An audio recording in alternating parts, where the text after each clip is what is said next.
Now what we've done this year is, for those of you who've been coming since the 80s, you might remember, there used to be a little section with Mark called Ask Mark.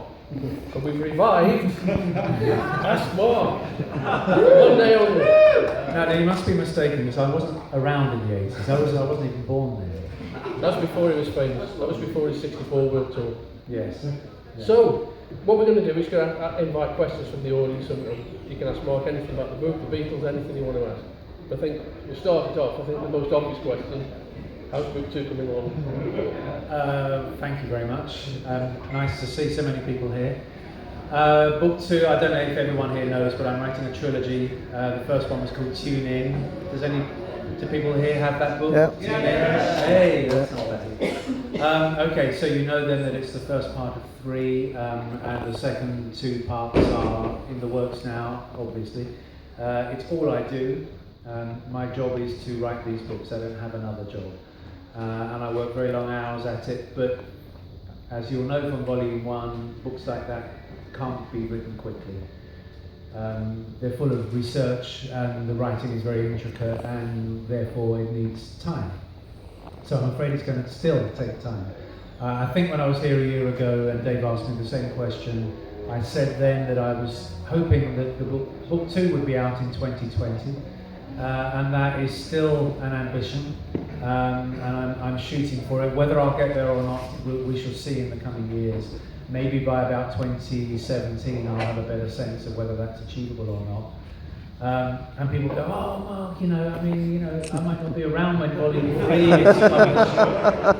There's an impression there of a Zimmer frame. That's volume 3. Right, volume 3 will be that big and heavy, yes.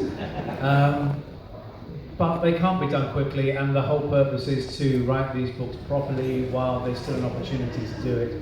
To cut no corners, to leave no stone unturned. I have enough material now, easily, for a very substantial volume 2. I could stop researching today and start writing tomorrow, and it would be out sooner. But I haven't yet turned over every stone, and the best things of all may yet be unfound. So I have to keep going and research until I'm content that I've found all there is to be found. And then writing. So I'm researching, and I'm still shooting for 2020, and I'm sorry if that disappoints anybody here, but really it'll fly by.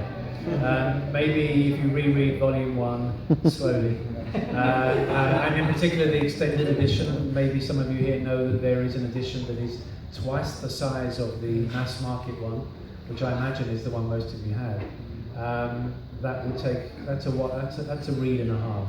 So start reading that in about 2018, and it will dovetail seamlessly with volume 2. And okay, I've seen some of the research Mark's done, and some of the documents, the original documents that he's turned up, which had never been touched since they were written. There's no question. I knew this at the very outset, that the Beatles story had never been told properly before, certainly not in biography form. And people say, have you found anything new for volume 2? Well, yes. Is the answer. I'm not going to give away anything about what it would be because I haven't even started writing it yet. But books on the Beatles, biographies particularly, they tend to be done. I've said this before, so forgive me if you've heard it, but they tend to be done by jobbing journalists who decide they're going to write a biography of the Beatles, and they'll take maybe 2 years over it. So they research the subject about that deep. They surface research, and then maybe a level or 2 down. And then they stop because they haven't got any more time. They've got to write the thing and get it out. Whereas I'm just going down and down and down and down and down and deeper. And it is amazing how much material there is still to be found. I'm finding it literally on a daily basis. And it is rewriting the history. The book I now know will be completely different. I always knew that there was much more to be found, but boy, the Beatles story is really an untold story. And I intend to tell it in the same kind of contextual way as the first volume, and it's going to be like you've never read anything before. And I haven't started writing it yet, but the material is there, and I'm confident in it. So there you go. Yeah. So we'll open it up to the floors. Guy, that would just be done up straight away. Having said that, Mark, I was wondering, have you found any significant revisions that would be required for the book that you've just done, or is there a point where you say, I'm not looking back? I mean, how do you ever stop? Yeah. You know, in the timeline? It's a good question. I always knew that Volume 1, which goes up to the 31st of December 62, that it would, by its very essence, it would turn up new material, which would be too late for me to use. Its publication would turn up things.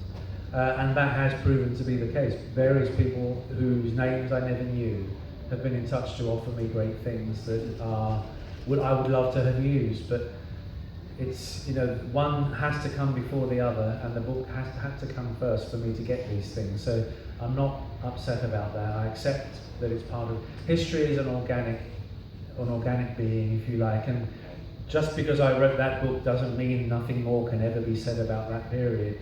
Naturally, more things are going to come up. The paperback of Tune In is out in this country next week, and they're selling it out there as advanced copies. I had the choice of whether to add this new material to the paperback or to save it for some future use. And I've decided to make the paperback just a straight printing of the hardback. Good. It's the hardback with soft covers. But I will in time use this new material in some kind of a revised work. But I'm not in a hurry to do that because I really want to get volumes 2 and 3 out first. Maybe in a long time to come there will be an opportunity to revise all these things. Everything on this project is long. It's still about something like 25 years of my own life invested in this. And I'm not really doing anything else. So it's a long project, but in time, ultimately, I will release all the information. I don't want to hang on to any of it. It's not mine to hang on to. It's for sharing.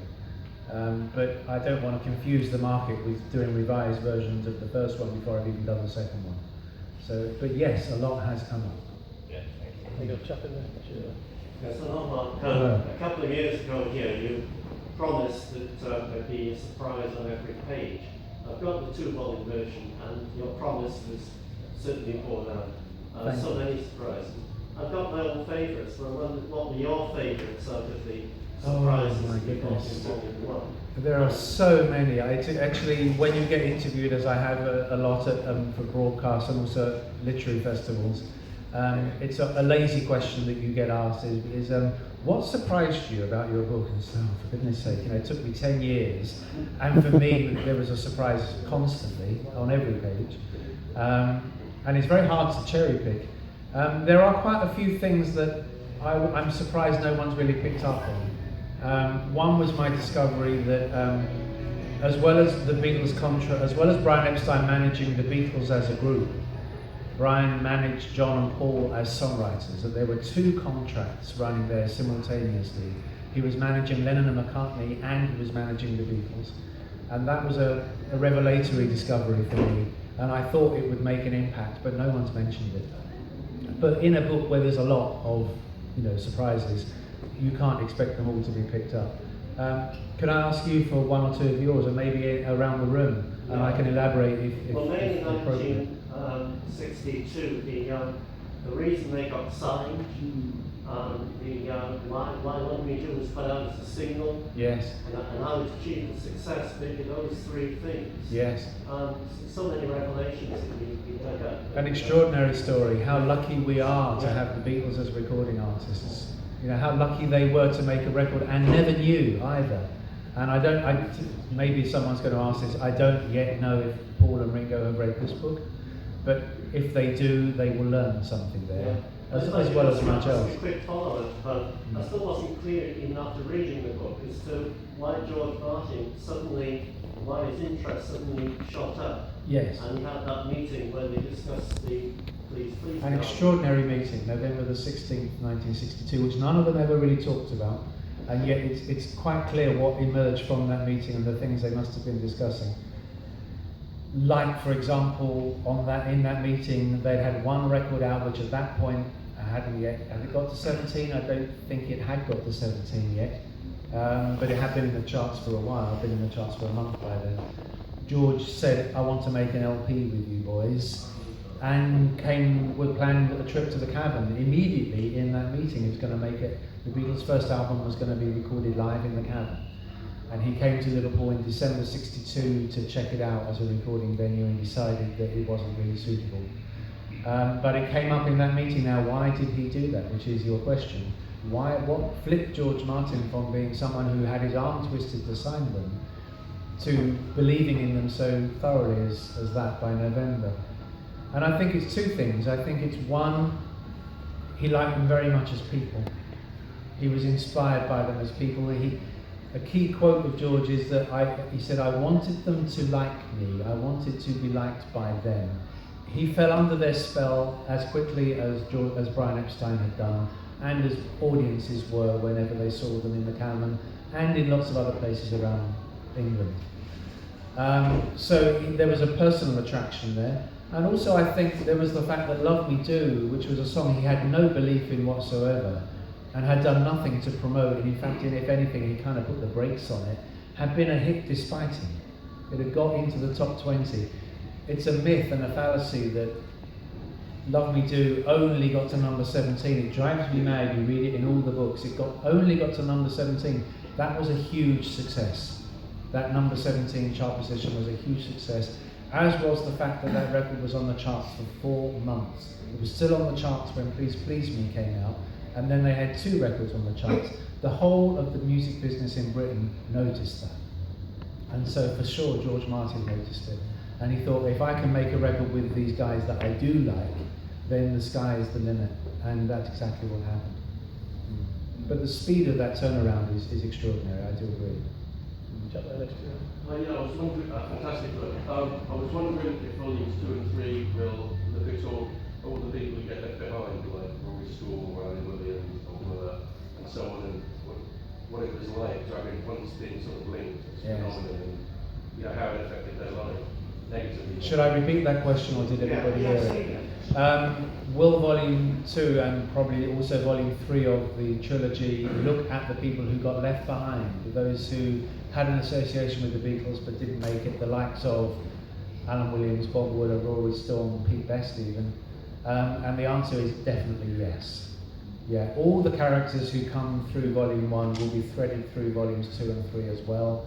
I knew that from the start. I've written their histories in such a way that I'm not just going to stop when the Beatles leave Liverpool, because anyone who had an association with the Beatles then had to deal with that. They became the biggest thing ever.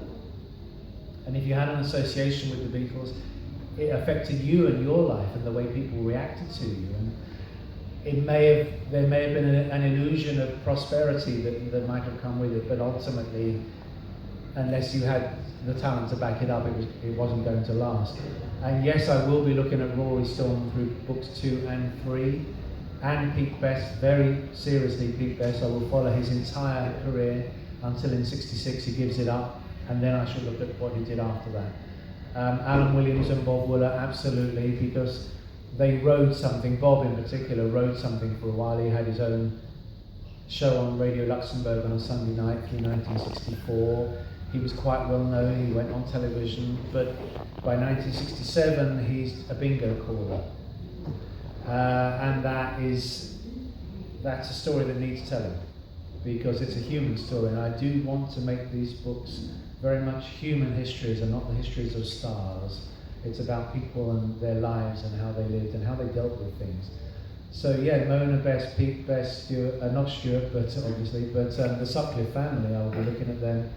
And Rory and everybody, and ultimately even those who did make it, who found by the end of the 60s that it had gone, like Jerry and the Pacemakers and Billy J. Kramer, who couldn't buy a hit after about 1965. I should be looking at all that, yeah. Which is why it's going to be quite a big book. So following off that, I said people's lives are dealt with in the book, and one of the sort of big revelations is how you piece together the chain of events that led up to Julia,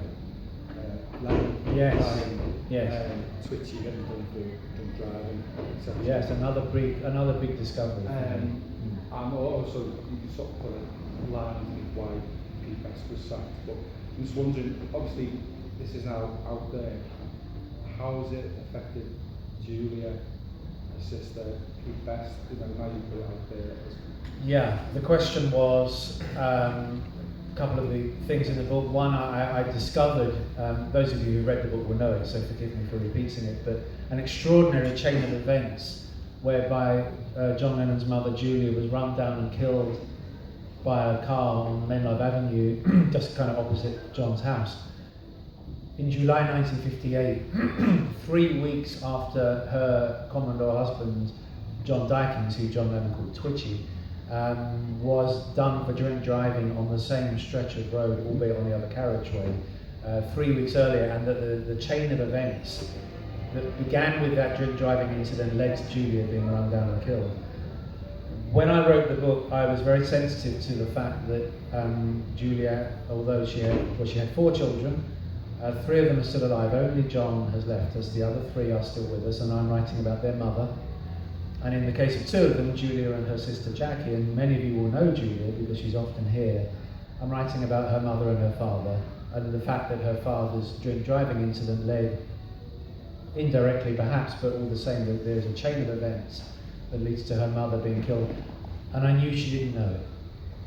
I was sure that she had no idea of it because I talked to her around it and it had never come up, and she's written her own books and never mentioned it. So I had to deal with it with great sensitivity because I didn't want to cause any offence. On the other hand, I had to tell it. So it was one of a number of stories in the book that I told with as much sensitivity as I could. And to keep my own opinions out of it, just to relate the story as I'd researched it.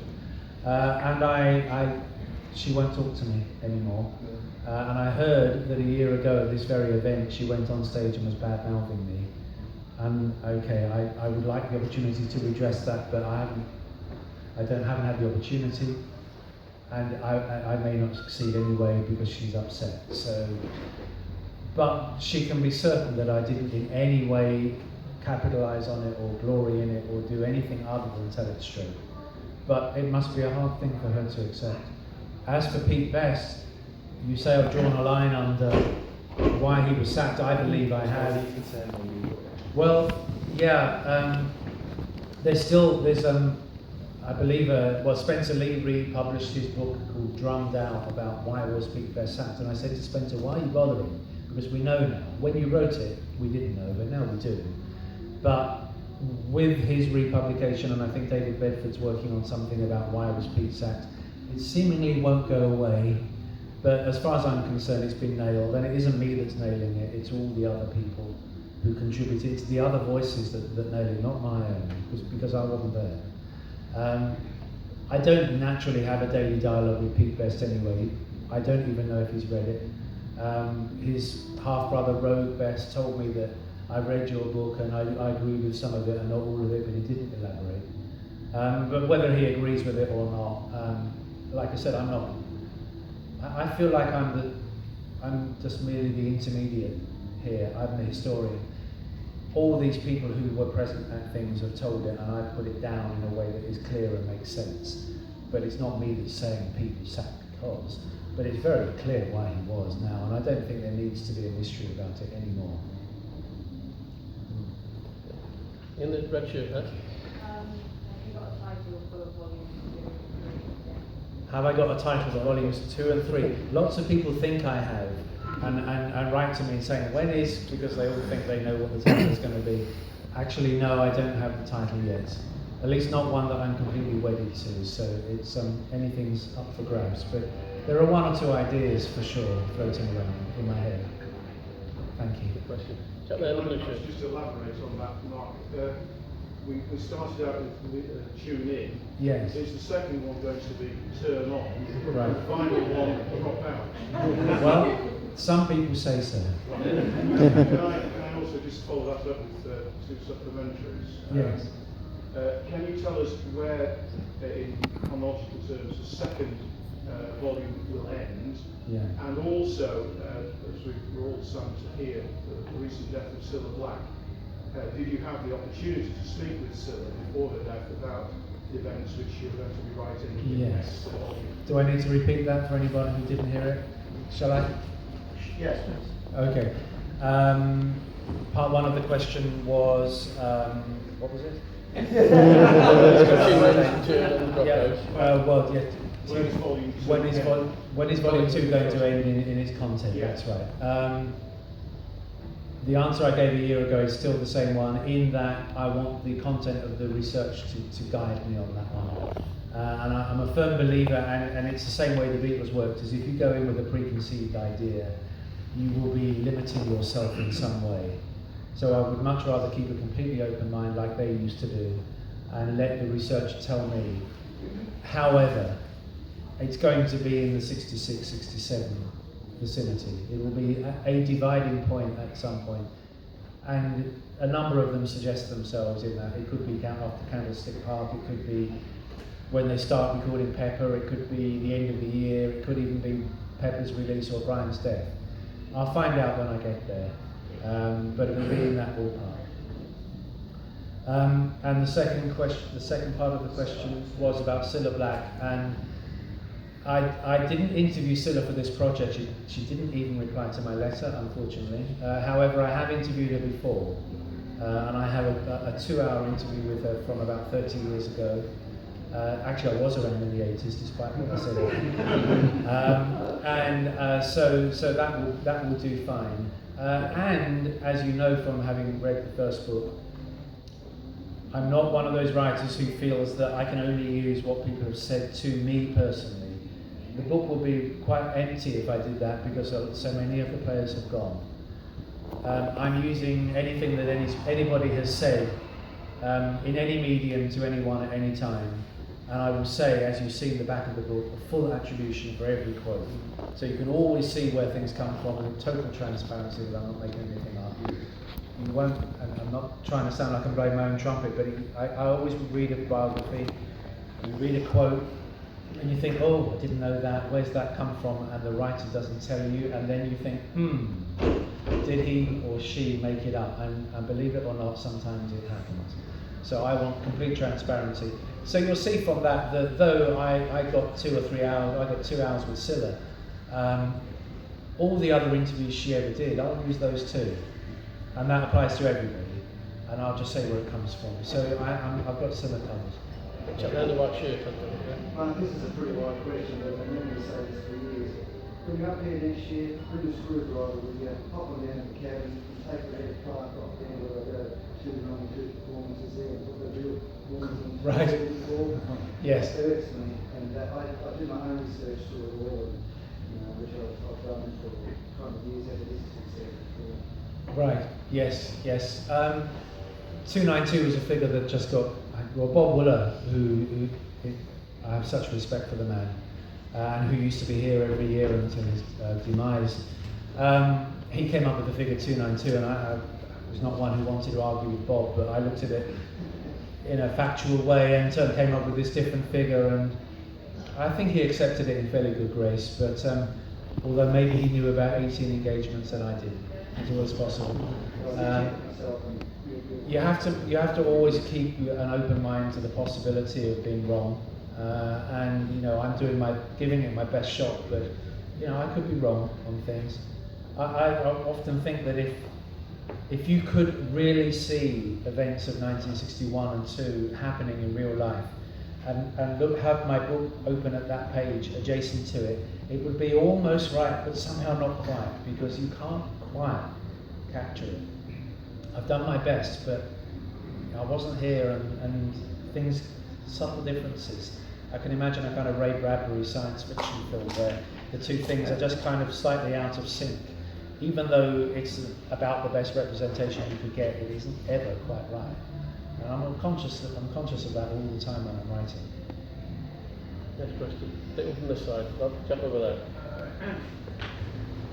When ATV bought the London Armstrong catalogue, the North Armstrong catalogue, all the books there, they lost control, but they still own approximately a minor shareholder, about 24% each. Of the Northern Song, of the copyright of Northern Song. Why at that point did Lennon and McCartney sell their share of Northern Song? Surely it makes sense to keep all of it, doesn't it? Yeah. So you're talking about why did John and Paul surrender their share of their song copyrights when they had it within their grasp, they voluntarily sold it.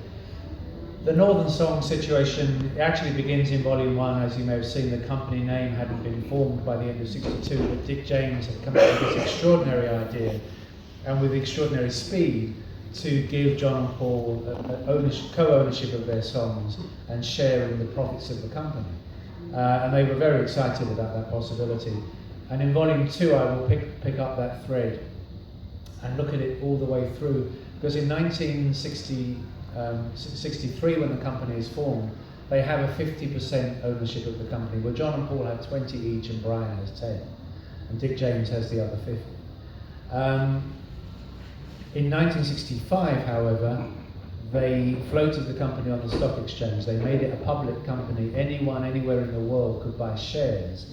And incidentally, one of my recent research discoveries was the complete ledgers of who owned the shares, who bought a share in Lennon and McCartney songwriting. And there's some very interesting names on there as to who fancied a punt on Lennon and McCartney on the stock market. But ultimately in 1969, Lou Grade ended up with the Dick James side of the business, which was his and his partner's shares, 37.5%, and they were buying up other shares that were floating around the market that institutions held. So in Volume 3, I will look at what happened in that battle, because it was a protracted battle. Ultimately, I think there came a point when Grade ATV had control. They had the required 50 or 51% of the company, and there seemed no point in holding on to it anymore. They were made a very good offer for their shares, and the company was going to be taken off the stock market. So they took the money, basically. They took the money and sold out completely their rights to Northern Songs, although they did continue to be paid royalties as songwriters. Paul McCartney to this day, though he doesn't own those songs, does receive revenue from their broadcast and their record sales and so on. He just doesn't have a stake in the ownership of it anymore. And the same applies to Yoko, of course.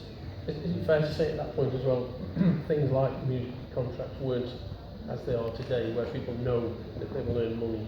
Yeah. Paul later bought Southern Music and things like that, Yes. because he knew his father was a buy into music publishing. Yeah, it's important when you're writing a contextual history such as this to not be judgmental about decisions taken at a time of greater naivety. We now live in a world where the music industry is going through such tortures at the moment of its own making, because of the digital framework. But the music industry, as it would be developed, became a much cannier industry, with artists understood what it was about holding on to rights. But in 1962-63, Dick James genuinely did offer them a genuinely good deal, and it was open and transparent, and they accepted it because it was a good deal. Ultimately, it was one that they came to regret, but that they didn't regret it at the time. And as we pass through life, each and every one of us makes our arrangements, and we have our, I myself wrote the Beatles recording sessions book, which is my best ever selling book, and the one I'm most known about, or was, without a royalty arrangement. And everyone thought I got beautifully rich over it, and I just had to watch EMI get beautifully rich over it instead. But I knew what I was taking on when I signed the deal, and I couldn't get angry about that or sue them, because I signed the contract. I signed it with my eyes open, and so did they. But ultimately, of course, in later years, they came to be resentful.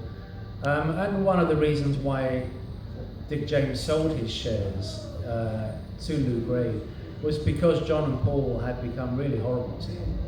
And I will look at that in full in volumes 2 and 3 about how they kind of abused him over a sustained period of time, to the point where he just went, I don't owe you guys any loyalty anymore, and sold his shares. And although it looked like he's the villain of the piece, there's always more to life than that.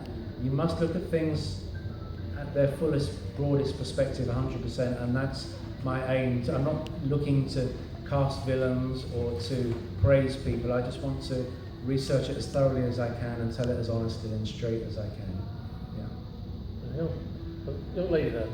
I'm just wondering, I haven't heard how George Martin responded to your revelations about the contract about the last Yes, well, So I haven't heard who didn't hear anything. well, you won't. I doubt now. The question was, this lady hasn't heard how George Martin responded to the revelation I give in the book. It's not a revelation; it's just a correct telling of the story for the first time of how he came to sign the Beatles. Because obviously, it takes a little bit of the glow away from the fact that he saw how wonderful they were going to be and signed them. George is now 89. And I doubt, I may be wrong about this, in a way I hope I am, but I doubt that you will hear how he feels about it, because we haven't heard of George for a while now. He's a frail old man now. He's lost his hearing, he's deaf, and I have been friends with George for many years. Again, I wrote it with the utmost sensitivity, especially since it draws upon his relationship, at that time unmarried and now married relationship, to Judy, and they've been married for 50 years. Again, so I told it sensitively, but how they responded, I don't know. I have a feeling that they're not overjoyed about it, which is what I would expect. I was actually due about a month after the publication of the book. I was asked to give a toast speech at a music publishing event that was honouring Sir George Martin. Would I get up and introduce him and tell a potted version of his career and make a few jokes and bring him on stage? And I said to the organiser, there's some things in my book that I'm not sure that George and Judy will totally welcome. And although I know I have an open heart and I will go on and do my best, and of course I've always been very fond of George and Judy, they may not want me to do it now. Have you asked them whether it's okay for me to be the one? And he came back to me a couple of weeks later and said, actually, we will ask somebody else. So I may have surrendered a quality relationship that I always enjoyed with George and Judy. But again, I can put my hand on my heart and say I told it without any agenda, and I didn't in any way kind of make light of it or make fun of it.